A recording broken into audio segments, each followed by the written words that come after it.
बताऊं कि मेरी 5-6 जगह से पेमेंट्स नहीं आई। मैंने पेमेंट्स आई नहीं है। आई नहीं है। 3 months हो गए। I am calling them, they are not receiving my call, they are not. मुझे ऐसा लगता है पेमेंट्स के मामले में ना, आपदा जी आपकी पेमेंट्स कभी फंसी हैं?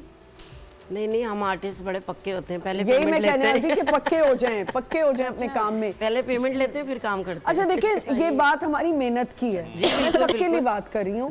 ये जो चैनल्स यहाँ जो भी प्रोडक्शन हाउसेज हैं नहीं पेमेंट दे रहे हैं, पीआर वाले आपको डिले कर देते हैं, कमर्शियल्स वाले डिले कर देते हैं। देखिए बात सुने, आपको टाइम पे काम मिल गया है तो आप अगले को भी तो टाइम से पे कर देना। ये बात बिल्कुल ठीक है। और जहाँ बेटे आप लोगों को लगे ना कि अच्छा, अब हमारे यहाँ भी एक प्रॉब्लम है लड़कियों की भी, और एक्टर्स, नए एक्टर्स एक्ट्रेसेस की, काम करना है पेमेंट की, जहाँ आपको लगे ना कि अब मेरा टाइम ओवर हो रहा है, यहाँ वहाँ रुक जाए। जी पहले पेमेंट करें फिर मैं आऊँगी। अच्छी एडवाइस दे दी ना। बिल्कुल।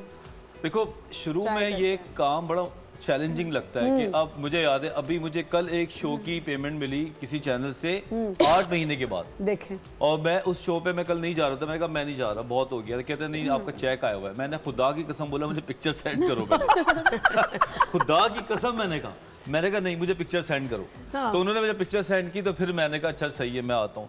क्योंकि आज से 5 साल पहले मैं ऐसा कर नहीं सकता था। मुझे लगता था कि हाय अल्लाह अगर इसने बुलाया नहीं तो क्या होगा। ये ना हो कि मुझे छोड़ के किसी और को बुला ले। लेकिन इट टेक सम टाइम।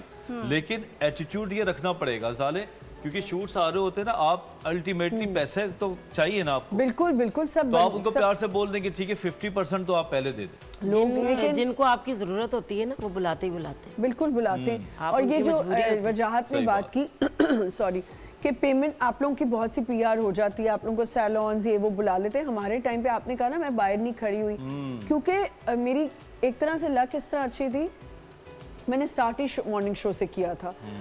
सीमा ताहिर को मैं कहीं पता चला उनको, और मैं हमेशा उनको रिगार्ड करती हूँ, मैं उनको ये क्रेडिट देती हूँ। और जो मुझे लेके गए थे वो मैं उनको किसी के थ्रू मिली थी, और वो मेरी फ्रेंड ही थी, उनके थ्रू मैं मिली थी।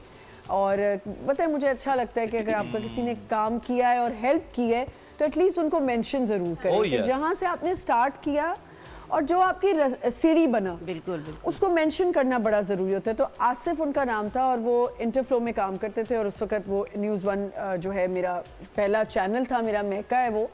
और सीमा ने मुझे बड़ा ऐसे साथ मेरे चली, सीमा ताहिर, और उन्होंने मुझे कहा तुम कर लोगी, तुम बड़ी बबली डबली से हो तो तुम शो कर लो। मैंने शो स्टार्ट कर लिया। अब मेरा स्टार्ट ही ऐसे हुआ था, जब वो मुझे उस टाइम पे कहती थी कि एक्टिंग कर लो, तो मैं कहती थी नहीं सीमा मेरे बच्चे बहुत छोटे, मैं नहीं कर सकती ये वो, नहीं की एक्टिंग। लेकिन जब एक्टिंग स्टार्ट करनी थी तो मैं चैनल्स के पास जाके वहाँ पे लड़ के मैंने काम लिया ज़बरदस्ती। मुझे प्लीज़, और हम टीवी को मैं इस पर क्रेडिट दूंगी क्योंकि हम टीवी ने उस वक्त मेरी बहुत हेल्प की, और उन्होंने कहा ठीक है करवा लेते हैं काम। लेकिन अब मैं लड़ती हूँ उनसे जाके कि अब जो है ना आप लोग जो है ना, अब वो मुझे कल कह रहे थे कि अब तो आपके नखरे हो गए, आप तो फ़ोन ही नहीं करती कि मुझे कोई ड्रामा दे दो। मैंने कहा जब काम एक जगह चल रहा है तो उसको ज़्यादा टाइम नहीं तो बंदा ये जवाब देता तो अभी भी ना हो। अब तो नखरे बनते हैं। ये भी एक सीढ़ी का एक सीढ़ी है ना कि आप नखरे दिखाएं।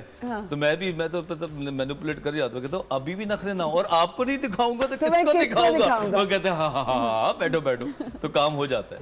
नखरे वैसे बंदा उसी को दिखाता है जहाँ पे आप अपनाहियत होती है।